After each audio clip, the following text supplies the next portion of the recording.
தமிழக அரசின் பொங்கல் பரிசு தொகை மீதான எதிர்பார்ப்புகள் குறித்து மக்கள் குரல் பகுதியில் எழுப்பப்பட்ட கேள்விகளுக்கு விழுப்புரம் மாவட்டம் திருவெண்ணெய்நல்லூர் பகுதி மக்கள் தெரிவித்த கருத்துக்களை பார்க்கலாம்.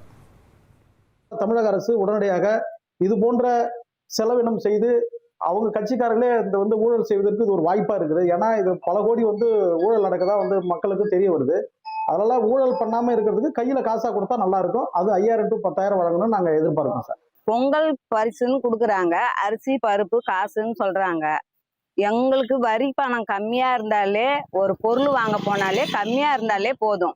எங்க பணத்தையே வாங்கி எங்களுக்கு கொடுக்குறாங்க. அதனால எங்களுக்கு பொங்கல் பரிசுன்றது ஒன்றும் தேவை கிடையாது. எங்களுக்கு விலைவாசி கம்மியா இருந்தே போதும். நாங்க பொழப்பு எங்க பொழப்பு நாங்க நடத்திப்போம். அதை தான் நான் விரும்புறேன். இப்போ பொங்கல் பரிசு கொடுக்குறாங்கன்னா அது 1500 2000 இப்படி கொடுத்துன்னு வந்தா அது பத்தாது.